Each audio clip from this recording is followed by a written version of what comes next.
इस कार्यक्रम के पुण्यार्चक हैं श्री आरपी जैन, श्रीमती ममता जैन, श्री विनय जैन, श्रीमती अनीता जैन, श्री प्रशांत जैन, श्रीमती दिव्या जैन, पुत्र भरत जैन एवं पारस जैन, श्री तरंग जैन, श्रीमती सुप्रिया जैन, पुत्र विज्वल जैन एवं मानविक जैन।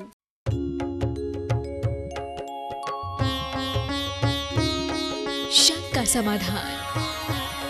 बोलिए समन संस्कृति उन्नायक प्रातः स्मरणीय संत शिरोमणि परम पूज्य 108 आचार्य गुरुवर विद्यासागर जी महामुनिराज की जय जय जय। बोलिए गुणायतन प्रणेता, संघ का समाधान प्रवर्तक, भावना योग प्रवर्तक, प्रखर वक्ता, परम पूज्य 108 मुनिवर श्री प्रमाण सागर जी मुनिराज की जय जय जय। बोलिए परम पूज्य 108 मुनिवर श्री अरह सागर जी मुनिराज की जय जय जय। प्रिय बंधुओं, पारस चैनल, जिनवाणी चैनल एवं प्रमाणिक ऐप के माध्यम से प्रसारित होने वाले आज के संघ का समाधान कार्यक्रम से जुड़े देश एवं विदेश के सभी श्रद्धालुओं का श्री दिगंबर जैन पंचायत कटनी एवं दिगंबर जैन समाज कटनी तथा धर्म प्रभावना समिति कटनी की ओर से हार्दिक हार्दिक अभिनंदन। मैं आपको लिए चलूं संघ का समाधान की ओर। इसके पूर्व रोज की तरह हम लोग सामूहिक रूप से पूज्य देव के चरण कमलों में त्रिबार नमोस्तु निवेदित करते हुए उनके मंगलमय आशीर्वाद से अपने को अभिषेक कर कृतार्थ करेंगे। तो हाथ जोड़िए, मस्तक झुकाइए और बोलिए मेरे साथ, नमोस्तु गुरुदेव, नमोस्तु गुरुदेव, नमोस्तु गुरुदेव। पूज्य गुरुदेव, रोज की तरह आज भी मेरे पास कुछ घोषणाएं आई हैं। श्री प्रदीप कुमार जी जैन सतना, इन्होंने गौशाला के लिए, श्री सुनील कुमार जी हर्ष जी अजमेरा हजारीबाग गुणायतन ट्रस्टी, श्रीमती मीना आकाश आशीष गंगवाल बेंगलोर, इन तीनों महानुभावों ने 11,000 रुपये की राशि गौशाला कटनी स्थित गौशाला के लिए प्रदान की है। आपकी उदारता के लिए बहुत बहुत साधुवाद। और बंधुओं, श्री जैसा कि आप लोग को विदित है कि आगामी 22 नवंबर से चलिए गुरुदेव ये धर्म प्रभावना समिति के लिए श्री विकास कुमार जी जैन मिर्जापुर, विकास आशिका जी जैन मिर्जापुर हमारे गुणायतन के संरक्षक हैं। इन्होंने 52,000 रुपये की 21,000 रुपये की राशि की स्वीकृति प्रदान की है। बहुत बहुत साधुवाद। श्री दिनेश कुमार जी जैन सतना, दिन्नू गुणायतन, ये भी गुणायतन ट्रस्टी हैं, इन्होंने भी धर्म प्रभावना समिति के लिए 11,000 रुपये की राशि प्रदान की है। इसके लिए आपको बहुत बहुत उदार आपका सम्मान उदारता के लिए। और चलिए बंधुओं, 22 नवंबर से 30 नवंबर तक होने वाले विधान के लिए भी हमारे पास कुछ स्वीकृतियां आई हैं।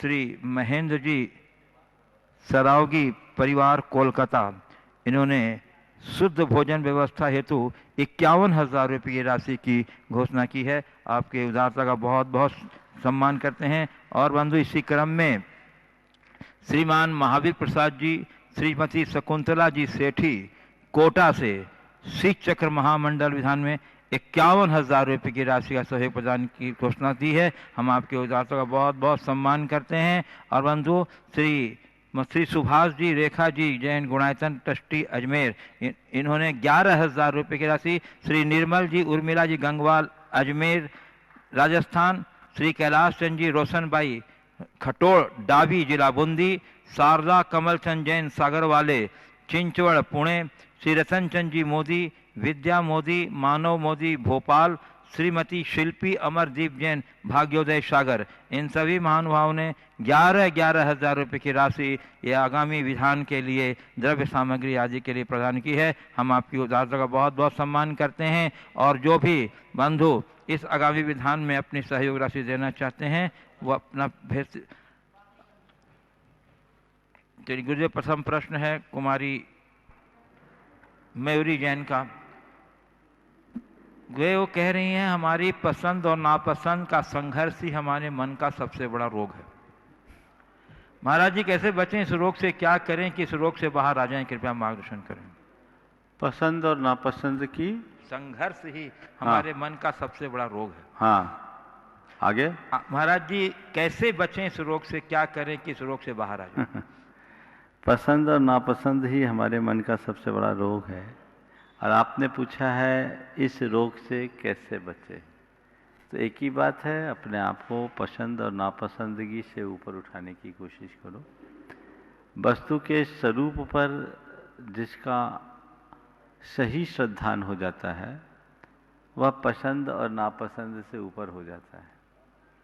लेकिन जब तक मनुष्य के मन में राग और द्वेष की भावनाएं हैं, वो किसी को पसंद करेगा तो कुछ उसे नापसंद होंगे, ये चलता रहेगा। इससे बचने के लिए हमें वस्तु स्वरूप का ज्ञान करना चाहिए, उस पर विचार करना चाहिए। और हमारी मन की बड़ी विचित्र प्रवृत्ति है, जो चीज़ें हमें कभी पसंद होती है वही संदर्भ बदलने पर नापसंद होने लगती है, और जो नापसंद है वही समय और प्रसंग बदल जाने पर हमारे लिए पसंद आने लगती है। ये मन की प्रवृत्ति है। जो अपने मन को साध लेता है वो पसंद और नापसंदगी के चक्र से ऊपर उठ जाता है और स्थायी रूप से उसके ही जीवन में शांति घटित होती है। पूज्य गुरुदेव, पार्ले पॉइंट गुजरात से श्री अशोक कुमार गांधी कह रहे हैं, गुरुदेव ऐसा देखने में आया है कि कोई हमारे आहार में विष घोल दे तो उसका उपचार तो संभव है, किंतु गुरुदेव कोई विचार में विष घोल दे तो उसका उपचार असंभव है। महाराज जी हमें बताएं कि हमारे विचारों में कोई विष न डाल दे, उसके लिए हमें क्या सावधानी रखनी चाहिए, कृपया मेरी शंका का समाधान। विचारों में कोई विष न घोले, उसके लिए हमें क्या सावधानी रखनी चाहिए? पूज्य गुरुदेव, मुंबई महाराष्ट्र से श्रीमान कुंवर लक्ष्मीलाल वगेरिया कह रहे हैं, गुरुदेव कि मैं नियमित आपके उपदेशों को सुनती और फॉलो करती हूँ। मेरी जिज्ञासा कर्मों के बारे में कुछ जानने की है। महाराज जी मेरे 4 सवाल हैं। क्या माया ने जीव को फंसाया है या जीव खुद माया में फंसा है? क्या कर्म के द्वारा कर्म का नाश किया जा सकता है? अगर नहीं तो क्यों? क्या मनुष्य के अलावा किसी और योनि में कर्म संपन्न होते हैं? और क्या सिर्फ शारीरिक तप से कर्म काटे जाते हैं? कृपया मेरी शंकाओं का समाधान। 4 सवाल। माया ने जीव को फंसाया या जीव खुद माया फंसा? या जीव खुद माया में फंसा? देखो, यदि ऐसा कोई समय होता जब जीव माया से मुक्त होता और माया अपना जाल फैला करके जीव को अपनी ओर आकर्षित करती और जीव फंसा होता, तो ये सवाल खड़ा हो सकता था कि माया ने जीव को फंसाया या जीव खुद माया में फंसा। दरअसल बात केवल ये है कि इस अनादि संसार में यह जीव अनादि से माया में फंसा है और जीव और माया का संबंध अनादि काल से चला आ रहा है। जैसे स्वर्ण पाषाण में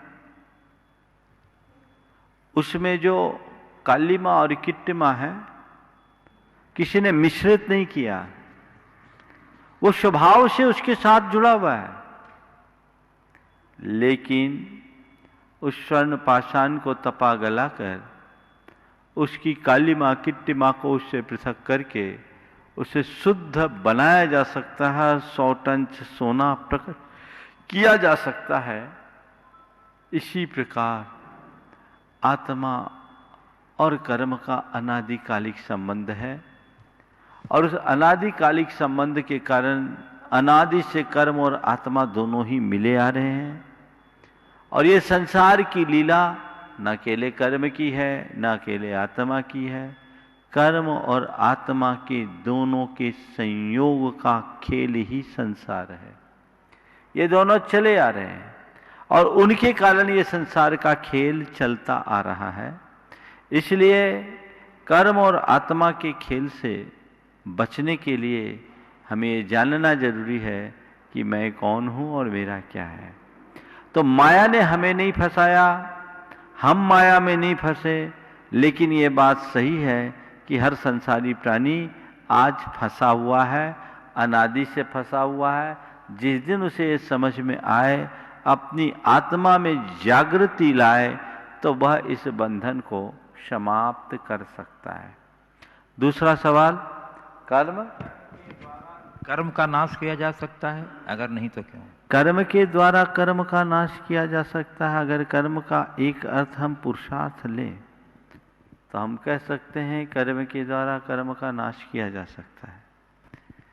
लेकिन कर्म का अर्थ अगर हम बंधन वाला कर्म लें तो कर्म के द्वारा कर्म का नाश नहीं, उसकी वृद्धि होगी। पुरुषार्थ के द्वारा ही हम अपने कर्म का विनाश कर सकते हैं। तीसरा प्रश्न है गुरुदेव, शारीरिक तप से ही कर्म। मनुष्य के अलावा किसी और योनि में भी कर्म संपन्न होते हैं? हाँ, कर्म से तो हर प्राणी बंधा हुआ है। और यदि कर्म का अर्थ पुरुषार्थ लेते हैं तो हाँ, मोक्ष पुरुषार्थ मूलक कर्म केवल मनुष्य योनि में ही संभव है।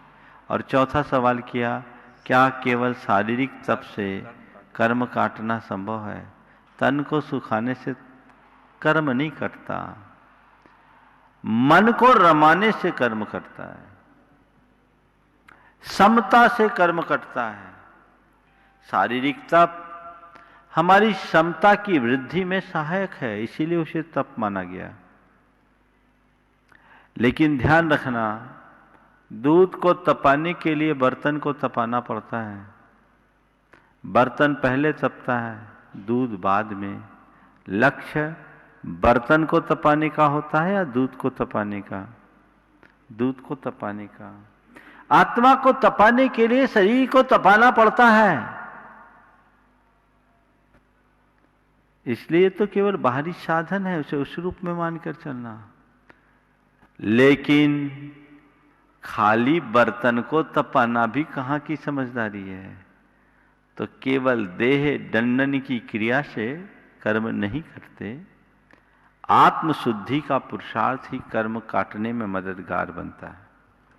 आगे पूज्य गुरुदेव, जोगेश्वरी मुंबई महाराष्ट्र से लक्ष्मीलाल जवाहरलाल जी बगेरिया कह रहे हैं, गुरुदेव इंसान की जिंदगी की सबसे बड़ी सच्चाई क्या है? इंसान की जिंदगी का सबसे बड़ा धोखा क्या है? इंसान की जिंदगी की सबसे बड़ी कमजोरी क्या है?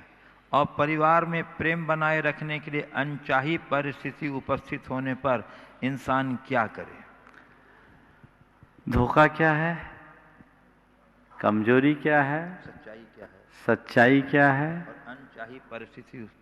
और अनचाही परिस्थितियों से उपस्थित होने पर इंसान क्या करे? इंसान क्या करे? परिवार में प्रेम बनाए रखने। देखिए, इस संसार की सच्चाई क्या, धोखा क्या और कमजोरी क्या? कमजोरी क्या है? अगर इस संसार की सच्चाई कहो तो दो पंक्तियों में कहता हूं। कोई सोता हो किसी डूबती हुई किश्ती के तख्ते पर, कोई सोता हो किसी डूबती हुई किश्ती के तख्ते पर, अगर सच पूछो तो बस दुनिया की इतनी ही हकीकत है। समझ गए? आप पूछो कि संसार की सच्चाई क्या है तो मैं यही कहूंगा, हर पल मौत के करीब जाने के उपरांत भी अपने जीवन की सुध न ले पाना ही संसार की सबसे बड़ी सच्चाई है। पूज्य गुरुदेव, श्री सुभाष पूनम जैन गुणायतन के सीईओ शिखर जी से पूछ रहे हैं, गुरुदेव 2 साल की उम्र में बोलना आ जाता है, पर कहाँ क्या बोलना है शायद जिंदगी भर नहीं सीख पाते। यही सारी समस्या की जड़ है। गुरुदेव, इस समस्या का क्या समाधान है? बिल्कुल सही बात है। बोलना तो आदमी 2 साल में सीख जाता है, पर कहाँ क्या कैसा बोलना है उसको सीखने के लिए जीवन भर लग जाते हैं। इस सच्चाई को समझे और हमेशा हमें बोलना सीखने के साथ साथ कैसा बोलना है ये सीखने की कोशिश करें। यदि हम सही से अच्छे संस्कार को आत्मसात कर ले और सही मार्ग पर चल जाए तो ये हम बहुत सहजता से सीख सकते हैं। पूज्य गुरुदेव, अजमेर राजस्थान से श्री प्रकाश चंद जी पाटनी नमोस्तु कवरक कह रहे हैं, गुरुदेव वर्तमान में लोग जरूरत पड़ने पर ही याद करते हैं। गुरुदेव, क्या जिंदगी भी हेल्पलाइन नंबर की तरह हो गई है? हेल्पलाइन नंबर, हाँ। गुरुदेव इस आदत का हमारे भविष्य पर क्या असर होगा, कृपया मार्गदर्शन करें। असर क्या होगा, होने लगा है। किसी ने बहुत पहले एक दो पंक्तियां लिखी है, कौन कहता है मोहब्बत के लिए होते हैं, अब तो रिश्ते भी जरूरत के लिए होते हैं। अब औरों की बात तो जाने दो, भगवान के साथ भी लोग ऐसा ही नाता रखते हैं। आप लोग भगवान को गीत सुनाते हो, जब कोई नहीं आता मेरे भगवान आते हैं, मेरे दुख के दिनों में वे बड़े काम आते हैं।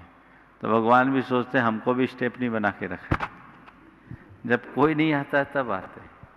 ये मानसिकता है, बहुत तेजी से बदल रही है, बढ़ रही है। और इसके पीछे की मूल वजह बढ़ती हुई उपभोक्तावादी मनोवृत्ति है। इस बढ़ती हुई उपभोक्तावादी मनोवृत्ति के ये दुष्परिणाम हैं। हमें इस सोच को बदलकर अपने आप को आध्यात्मिकता से जोड़ने की जरूरत है, मानवीय गुणों के साथ जोड़ करके चलने की जरूरत है, तभी हम अपने जीवन में कुछ अच्छा घटित कर पाएंगे। वो गुरुदेव एक अंतिम प्रश्न।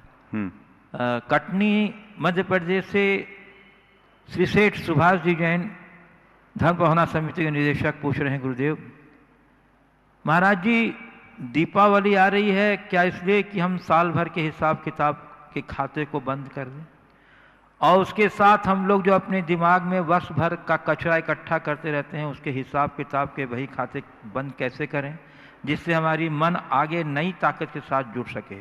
और एक प्रश्न उन्होंने उठाया कि आज दिवाली कब मनाएं, इसके लिए दुविधा हो रही है। कोई कहते हैं 14 तारीख को मनाना चाहिए, कोई कहते हैं 15 तारीख को मनाना चाहिए। गुरुदेव इस संबंध में आप अपना समाधान दें। देखिए, हमारी जो सांस्कृतिक अवधारणाएं हैं वो बड़ी उदात्त है। दीपावली के दिन से, जिसे एक प्रकाश पर्व के रूप में भी जाना जाता है,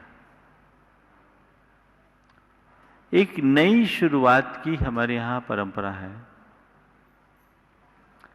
पुराने समय में सारा खाता बही चेंज करके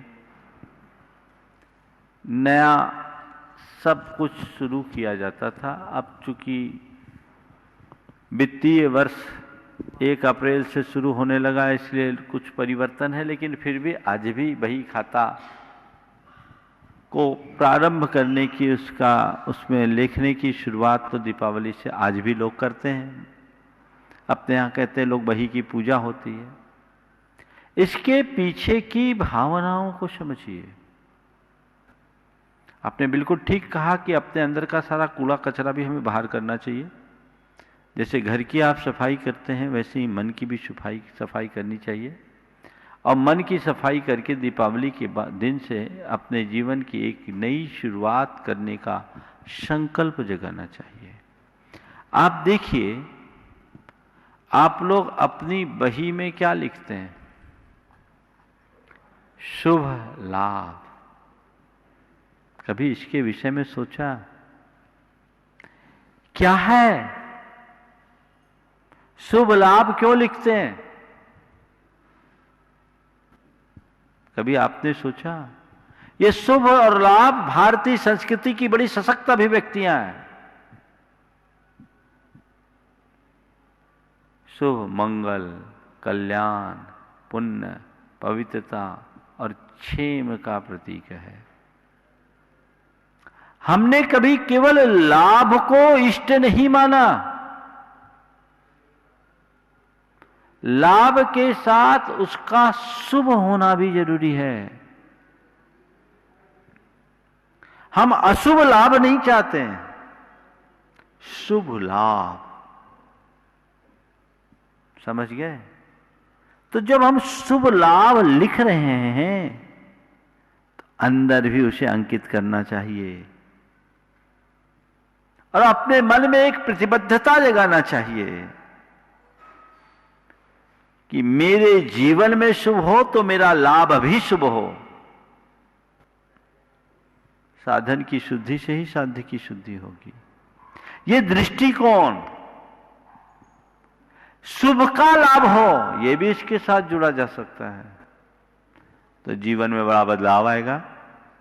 दीपावली आने वाली है और इस दीपावली से आप सब फिर से अपनी नई शुरुआत करेंगे। जैसा मैंने पहले भी कहा, किसी भी प्रकार की आतिशबाजी का प्रयोग न करें। इस बार की दिवाली जिंदगी वाली जो प्रामाणिक समूह के द्वारा एक अभियान चलाया जा रहा है, आप उससे जुड़े और उसके अनुरूप अपना सारा कार्य करें तो बहुत अच्छा होगा। जहाँ तक इस वर्ष की दीपावली का सवाल है, हम लोगों की दीपावली का संबंध तो भगवान महावीर के निर्वाण महोत्सव और उसी दिन सायंकाल गौतम स्वामी के केवल ज्ञान से जुड़ा है। हमारी मूल दीपावली भगवान के निर्वाण लाडू अर्पण करने से पूरी हो जाती है और फिर शाम को केवल ज्ञान की पूजा अर्चा करने की दृष्टि से वो होता है। पर दीपावली एक धार्मिक पर्व होने के साथ साथ एक लोक पर्व भी है। आपके बही खाता की पूजा, आपके प्रतिष्ठानों में जो पूजा अर्चा है, ये एक लोक पर्व है। अगर लोक पर्व को लोक पर्व की रीति से मनाए, मुझे कोई आपत्ति नहीं है। दीपावली अब 14 को मनाए कि 15 को मनाए। कई लोग कहते हैं अब 14 को सबके घर में दीप जलेगा, हम अपने घर दीप नहीं जलाएंगे तो कैसा होगा। मैं तो कहता घर घर दीप जले, घट घट दीप जले, रोज जलाओ, अच्छी बात है, अंधेरा हटाओ। तो 14 को आम लोगों की तरह आप अगर दीपावली मनाते तो उसमें पाप नहीं है, लेकिन हमारी मूल दीपावली 15 को ये भूलना नहीं है। तो 15 को आप मूल दीपावली की पूजा कीजिए और रात्रि में प्रतिष्ठानों में पूजा करने की कोई जरूरत नहीं है, आप दिन में भी पूजा कर सकते हैं। मन की पवित्रता से बड़ा कोई मुहूर्त नहीं होता। सबसे उत्तम तो यह भगवान के निर्वाण लाडू निर्वाण महोत्सव को मना करके आइए, अब परिवार के साथ पवित्र भावों से अपने अपने प्रतिष्ठानों की पूजा अर्चा कर लीजिए। अरे भाई, जो लग्न दिन रात में होते वही लग्न दिन में भी होते हैं। तो 12 लग्नों में 6 लग्न दिन में, 6 लग्न रात में होते हैं। वही उसमें आते, वो इसमें आते हैं। नहीं, हमें तो सिंह लग्न में करना है, तो जो हमें संभव उसमें कर लीजिए। रात्रि की पूजा अर्चा से हमें अपने आप को बचाना चाहिए। 14 तारीख की दीपावली लोक पर्व के रूप में मनाइए और 15 तारीख की दीपावली भगवान महावीर के निर्वाण महोत्सव के रूप में मनाइए, तब आपकी ये दीपावली मनानी सार्थक होगी। पूज्य गुरुजी, अब मैं यहाँ उपस्थित जिज्ञासुओं का आमंत्रित कर रहा हूँ और प्रथम क्रम में आज हमारे बीच मिर्जापुर उत्तर प्रदेश से गुणायतन संरक्षक श्री विकास जी आशिका जी यहाँ पधारी हैं। मैं उन्हें आमंत्रित कर रहा हूँ, यही सम्मान कर। और द्वितीय क्रम में तैयार रहेंगे मिर्जापुर से ही गुणायतन ट्रस्टी, बुढ़ार से गुणायतन ट्रस्टी श्री मनीष एवं श्रीमती मनीष जी, मोनिका जी, मनीष जी, मोनिका जी, बुढ़ार गुणायतन ट्रस्टी। नमोस्तु महाराज जी, नमोस्तु महाराज जी, नमोस्तु महाराज। महाराज जी, जीवन में बहुत उतार चढ़ाव आते हैं और हम लोग पूरा परिवार धर्म से बहुत जुड़ा हुआ है। मेनली हम स्वास्थ्य के लिए बोल रहे हैं, तो ऐसा उतार चढ़ाव क्यों ऐसा ना आए, हम लोग बैलेंस बना रहे हैं, ऐसा क्या करें महाराज जी? देखिए, उतार चढ़ाव किसी नदी को देखा है जी? नदी अपने उद्गम स्थल से निकलकर सागर तक जाती है, उसका रास्ता कैसा होता है? सपाट होता है क्या? कितनी दुर्गम घाटियों को पार करना पड़ता है जी, कितने पर्वतों को भेदना पड़ता है, कितने चट्टानों को फाड़ना पड़ता है, तब नदी आगे बढ़ती है। और एक बात देखा होगा, अनेक प्रकार के संघर्षों के बाद नदी जितना बढ़ती है उसका स्वरूप भी उतना बढ़ता है ना, तब सागर में समाहित होती है। तो जो स्थिति नदी की है वही स्थिति हमारे जीवन की है। जीवन सपाट मैदान की भांति नहीं, नदी की भांति है। समझ गए? इसे घबराना नहीं चाहिए। जीवन में चाहे जितने उतार चढ़ाव आए वो आएंगे, वो हमारे जीवन के अंग हैं। समझ गए? बस उसमें स्थिरता बनाए रखने में ही हमारी कुशलता है। मैं अक्सर कहता हूं, जीवन में आने वाले उतार चढ़ाव पार्ट ऑफ लाइफ है और उसमें ठहराव बनाकर जीना आर्ट ऑफ लाइफ है। हम साधारण व्यक्तियों की बात क्या करें? चक्रवर्तियों को भी कुष्ठ जैसे रोग से ग्रसित होना पड़ा है। कामदेव भी कोढ़ी बना है। श्रीपाल कामदेव थे ना, सनत कुमार चक्रवर्ती थे ना, और छोड़ो, तीर्थंकरों को भी महान संघर्षों का सामना करना पड़ा है। पार्श्वनाथ भगवान की कथा याद है ना? किसके जीवन में कठिनाई नहीं, किसके जीवन में उतार चढ़ाव नहीं, ये तो होगा ही होगा। इसलिए कभी विचलित मत होना।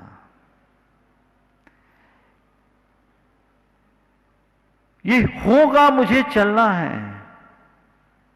और ये दो पंक्तियां हमेशा याद रखना। कदम रखा करता कांटों पे, मुझे व्यथा से प्रीत है।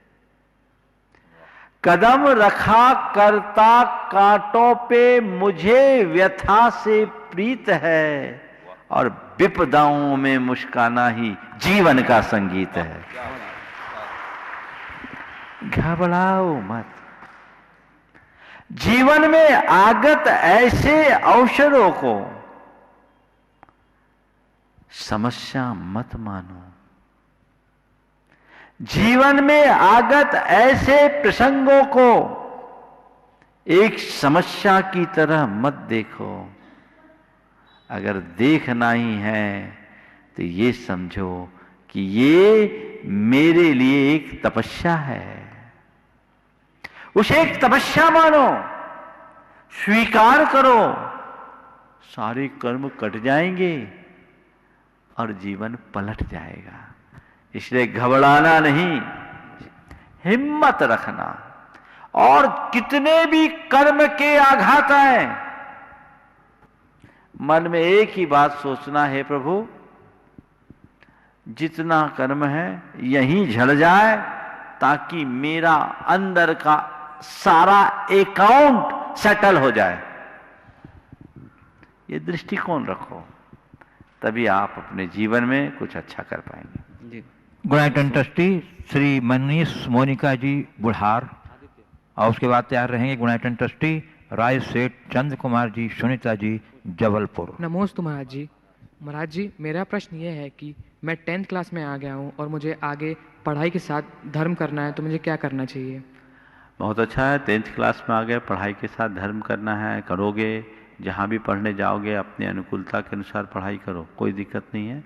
लेकिन अभी हमें पढ़ाई को प्राथमिकता देनी है। इतना ध्यान रखना कि अधर्म ना हो सके।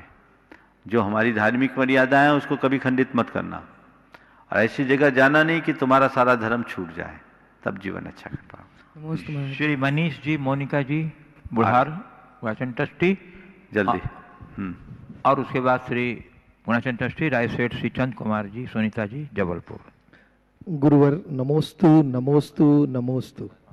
गुरुदेव, हम पूजा करते हैं, जाप करते हैं और धार्मिक क्रियाओं में पार्ट लेते हैं महाराज जी।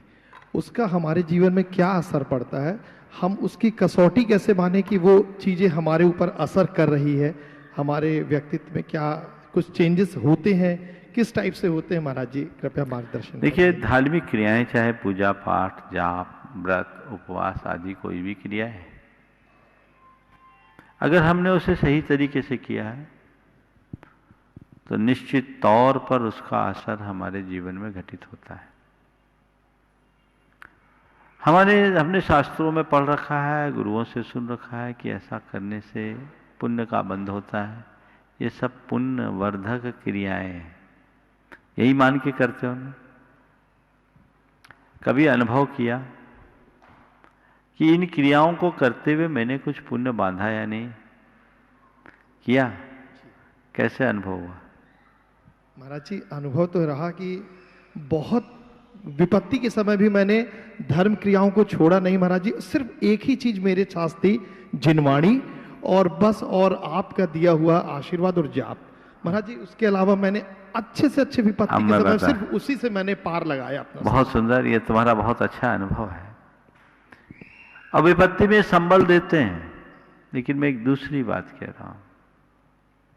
विपत्ति में धर्म की क्रियाओं का लाभ मिलना तो बात की बात है, नित्य प्रति जो हम धर्म करते हैं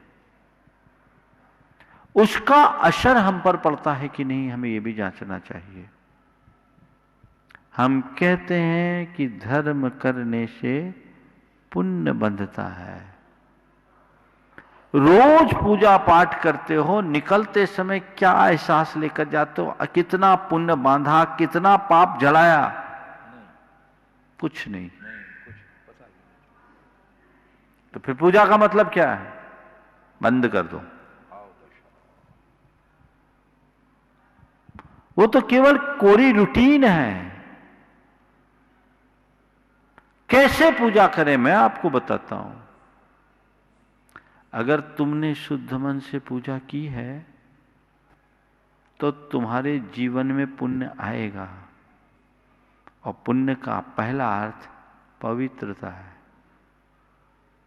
अगर हमारे भावों और विचारों में पवित्रता है, समझ लेना हमने गाढ़ा पुण्य अर्जित किया है। हमारी भाव दशा में बदलाव है, समझ लेना हमने पुण्य कमाया है। हमारी कलुषता मिट्टी है, समझ लेना हमने पाप गलाया है। ये अनुभव अपने भीतर घटित करना चाहिए। यदि ऐसा करने में आप समर्थ हो गए तो तय मान करके चलना, पूरे जीवन का कायाकल्प होने वाला है। और कोरे रूटीन की भांति अगर अपनी धार्मिक क्रियाएं की तो उसका फल संदिग्ध है। ठीक है। नमोस्तु गुरुदेव। राय सेठ चंद्र कुमार जी, सुनीता जी, गुणाटन ट्रस्टी जबलपुर। और उसके बाद गुरुदेव हमारे दर्शक जो टीवी सेट पर बैठे हैं, यहाँ उपस्थित श्रद्धालु बड़े बेसब्री से पूज्य गुरुदेव अरहत सागर जी महाराज के उपयोगी प्रश्न के लालायित हैं। इसलिए इसके बाद मैं गुरुदेव अरहत सागर जी महाराज से प्रार्थना करूंगा अपने उपयोगी प्रश्न के लिए। नमोस्तु महर्षि। महर्षि, दुर्भाग्य तो आता है तो चारों तरफ से आता है, ऐसा क्यों? महर्षि, हम ऐसा क्या करें कि दुर्भाग्य को सौभाग्य में परिवर्तित कर सकें ताकि सौभाग्य भी चारों तरफ से आए? बहुत अच्छा सवाल। दुर्भाग्य जब भी आता है चारों तरफ से आता है, और ऐसा हम क्या करें कि दुर्भाग्य को सौभाग्य में पलट दें और सौभाग्य भी चारों दिशा में आए। भाई, मैं एक ही बात जानता हूं, सूरज का उगना निश्चित है एक दिशा में, किंतु तिमिर के लिए खुली है दसों दिशाएं। सूरज तो पूरब से उगता है, पर अंधेरा दसों दिशाओं से आता है। एक बार अंधेरा छाता है तो बुरी तरह छाता है। विपत्ति आती है तो सब तरफ से आती है, ये स्वभाव है। अब पूछा है ऐसा हम क्या करें? तो उन घड़ियों में, विपत्ति की क्षणों में अपने भीतर आशा का एक ऐसा दीप जलाओ जो तुम्हारे हताशा के अंधेरे को दूर कर दे। और वो दीप जितनी दूर तक फैलेगा, उसका प्रकाश जहां तक जाएगा, वहां अंधेरा अपना पांव नहीं जमा पाएगा। तो उसके लिए हमें चाहिए हम उस दिशा में वैसा प्रयास करें, जीवन में हमेशा आनंद आएगा, तो जब भी दुर्भाग्य आए, निष्ठा का दीप जलाए, आशा का दीप जलाए, उसी के आग सहारे अंधेरा भगाए। पूज्य गुरुदेव अरहत सागर जी महाराज चरण कमलों में प्रार्थना अपने उपयोगी प्रश्न के लिए। नमोस्तु महाराज श्री। आपके श्री चरणों में कल का प्रश्न होल्ड रखा गया था, पुनः क्रिएट करता हूँ। कहते हैं कि जिनके चलते मैं बुराइयों की सपोर्ट करता हूँ और सच्चाई का सम्मान नहीं कर पाता हूँ, ये मेरी आदत बन गई है। और जब कोई बात गहरी आदत बन जाए तो वो फिर हमारे स्वभाव में परिवर्तित हो जाती है। तो हम बुरी आदत पर ब्रेक कैसे लगाएं ताकि विभाव स्वभाव ना बन पाए? कृपया मार्गदर्शन दीजिए। नमोस्तु। देखिए, बहुत अच्छा सवाल है और कल का लंबित सवाल है। हम अपनी आदतों पर नियंत्रण कैसे पाएं ताकि हम अपने विभाव को स्वभाव में परिवर्तित कर सकें?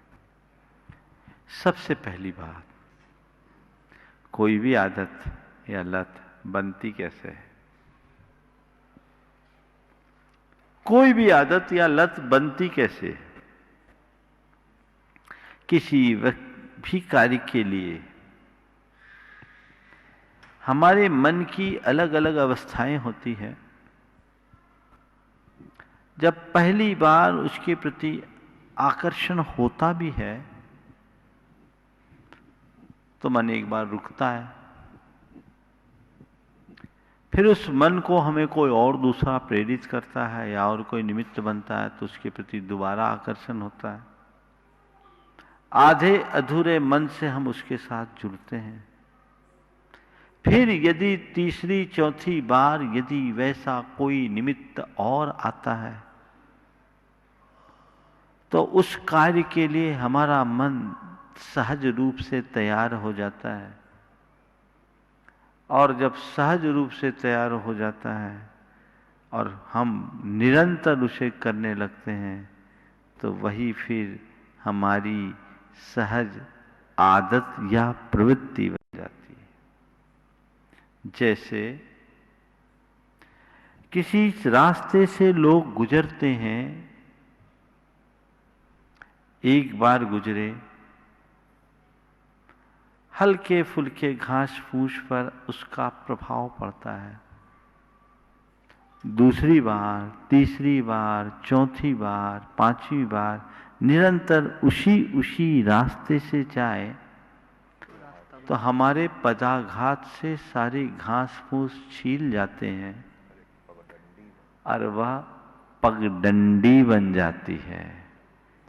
और उस पगडंडी के बन जाने के बाद हम केवल उसी और उसी रास्ते का उपयोग करते हैं।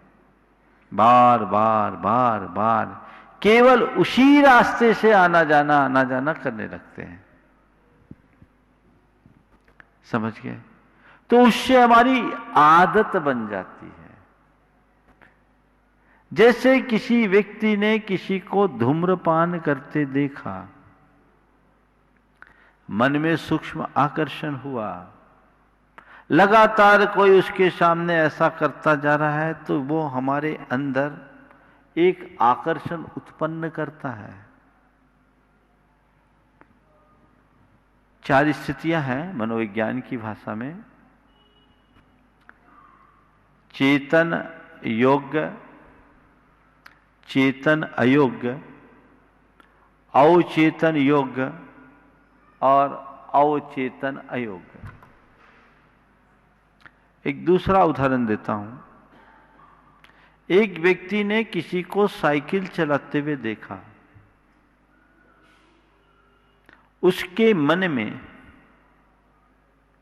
साइकिल चलाने की उत्सुकता जगी, साइकिल उसके दिमाग में आया, मुझे चलाना है।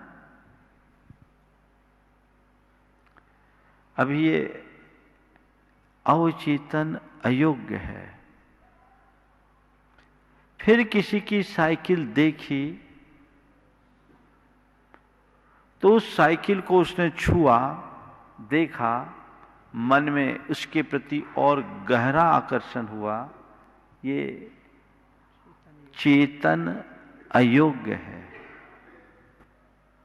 फिर उसने उस साइकिल को लिया और धीरे धीरे उस पर कैंची डालकर पेंडल मारकर चलाना शुरू किया। ये चेतन योग्य है। और ये आदत बनते बनते, बैलेंस हाथ में आते आते सीट पर बैठकर साइकिल चलाना शुरू कर दिया। ये भी चेतन योग्य दशा है। और आगे चलकर हाथ छोड़कर बातें करते करते भी जो साइकिल चला रहे हैं, ये अवचेतन योग्य है। ये दशा आगे बढ़ते जाती है। इसी तरह किसी भी कार्य को जब हम करने के लिए उत्सुक होते हैं तो एक बार उसके प्रति आकर्षण जन्मता है। यदि हमने वहीं रोक दिया तो बात वहीं खत्म हो जाती है। ऐसा कहा जाता है कि कोई भी कार्य लगातार 21 दिन तक करते रहने से वो आदत बन जाती है और वो हैबिट बहुत खतरनाक होती है। इससे बचने के लिए हमें क्या करना है? सबसे पहली बात, आपको अपने आदतों के प्रति जागरूक होना है। सजगता, अपने आदतों के प्रति जागरूक होना। मेरी आदत कैसी है और कौन कौन सी खराब आदत है, इसके प्रति मन में सजगता होगी, तब आप अपने आदत को पकड़ पाएंगे। जैसे किसी को नशा करने की आदत हो या किसी को अपशब्द बोलने की आदत हो। देखिए, नशे वगैरह की बात तो कई बार कर चुका, आज अपशब्द की आदत की बात करता हूं। कई लोग बोलते बोलते इतने गंदे शब्दों का प्रयोग कर देते हैं जो किसी भी सभ्य मनुष्य के मुख से कहने योग्य नहीं होता। लेकिन आदतन, मैं एक स्थान पर था, समाज के एक मुखिया थे। वे अपने साथी के साथ मेरे पास किसी कार्यक्रम के लिए मार्गदर्शन को बैठे थे। बातचीत के क्रम में उनके मुख से वो गंदी गाली निकल गई जो किसी के सामने नहीं निकलनी चाहिए। गुरुओं के सामने की तो बात ही अलग। मैंने उसे सुना, अनसुना कर दिया। उस समय मैंने कुछ नहीं बोला। उनके साथ में जो साथी थे उनको थोड़ा अटपटा लगा, पर मेरे सामने किसी ने कोई रिएक्शन नहीं किया। जब सब चले गए, मैंने उन्हें अकेले में बुलाया। हमने कहा, भैया तुम बात करते करते ये बात बोले थे, इसका तुम्हें आभास है? कुछ अपशब्द बोले थे। बोले, महाराज मेरे मुंह से निकल गया होगा। बोले, शोभा देता है। बोले, महाराज हम क्या करें, हमारी आदत पड़ गई है। ट्रांसपोर्टर थे। बोले, हम ठेला वाले हैं। बुंदेलखंड की बात है। हम ठेला वाले हैं। ड्राइवर क्लीनर से रोज बातें करते, तो गाली गलौज में बातें करते करते हमारी आदत ऐसी हो गई। बोले, महाराज जी आप हैं जो हमें बोल दिए। थोड़ा दबंग भी आदमी था, तो कोई कुछ बोलता नहीं है। पर महाराज जी आपने बिल्कुल सही, दोनों हाथ जोड़े, कान पकड़े उनने। बोले, महाराज जी बहुत आपने मेरी बहुत बड़ी कमजोरी के प्रति ध्यान केंद्रित किया है। महाराज हम तो अपने घर में बहुओं के सामने भी ऐसे शब्द का प्रयोग कर लेते हैं, पत्नी और माँ के सामने भी कर लेते हैं। महाराज सब मेरी आदत को जान देखकर इसे नज़रअंदाज करते हैं। पर महाराज ये बड़ी कुटेव है, कैसे बचे? तो मैं आपसे कह रहा हूं, हो सकता है ऐसी कोई आदत आपके पास भी हो, तो उससे बचने के 4 उपाय हैं। इस उदाहरण से आप अपनी सभी आदतों के प्रति इसका उपयोग कर सकते हैं। पहले सजग रहिए, जानिए कि मेरी कौन सी आदत गलत है। सबसे पहले, इससे पहले आप संकल्प लीजिए कि मुझे अपनी आदत को सुधारना है। संकल्प से सिद्धि होती है। जब तक आपके मन में दृढ़ संकल्प नहीं होगा, तब तक आप अपने जीवन में कुछ अच्छा नहीं कर पाएंगे। आपको ऐसा एहसास हो रहा है मेरी ये आदत है, और वो आपको समझ में आ रही है, आपने उसे रियलाइज किया है, आप संकल्प कीजिए कि मुझे इस आदत से छुटकारा पाना है। नंबर 2, उसके प्रति अब सजग रहिए। जब कभी भी ऐसी बात आ जाए जिससे आप बचना चाहते हैं, जागरूक रहिए। आया नहीं, ये नहीं आना चाहिए। सजगता के क्षण में ही आप अपनी निंदा ग्रह कीजिए। सजगता के क्षण में ही आप अपनी निंदा ग्रह कीजिए कि नहीं, मैं ये गलत बोल दिया, मुझे ऐसा नहीं करना चाहिए, मेरा यह कृत्य ठीक नहीं है। इस भाव से अपनी निंदा ग्रह कीजिए और उसके लिए कुछ प्रायश्चित कीजिए। संकल्प, सजगता और तीसरे नंबर पर प्रायश्चित। क्या प्रायश्चित करें? एक तय कर लो, जितनी बार मुंह से अपशब्द निकलेगा उतनी बार मंदिर के गुल्लक में 10 का नोट डालेंगे। करके देखो। मैंने कोलकाता में प्रयोग कराया। एक सज्जन ने कहा, महाराज जी 10 दिन में हिसाब बराबर हो गया, अब मेरे मुंह से नहीं निकलता। इससे जागरूकता आती है। अपने आप को आप कुछ ऐसा दंड दीजिए जिससे आप इससे बच सके और वो आपके जीवन की बेहतरी का आधार भी बन सके। तो प्रायश्चित कुछ नहीं कर सके, आप 9 बार नमो का मंत्र पढ़िए।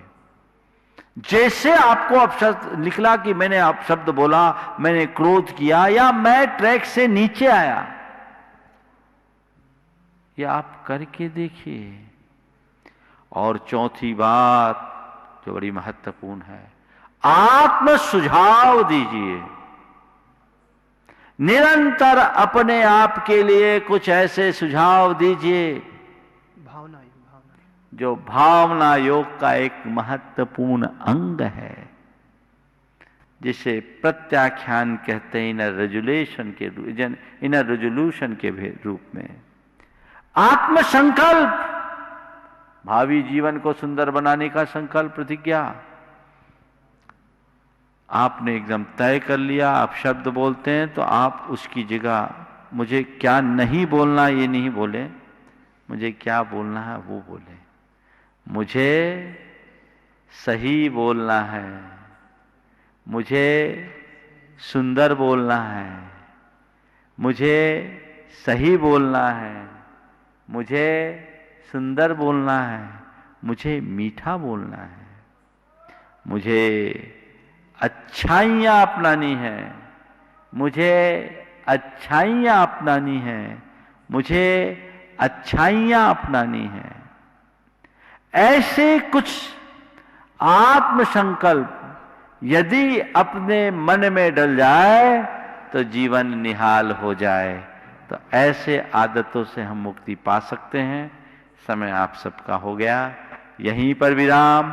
बोलिए परम पूज्य आचार्य गुरुवर श्री विद्यासागर जी महाराज की। बोलिए परम पूज्य एक स्वामी मुनिवर श्री प्रमाण सागर जी महाराज की।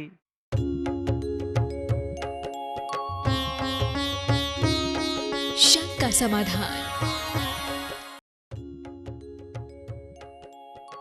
इस कार्यक्रम के पुण्यार्चक थे श्री आरपी जैन, श्रीमती ममता जैन, श्री विनय जैन, श्रीमती अनीता जैन, श्री प्रशांत जैन, श्रीमती दिव्या जैन, पुत्र भरत जैन एवं पारस जैन, श्री तरंग जैन, श्रीमती सुप्रिया जैन, पुत्र विज्वल जैन एवं मानविक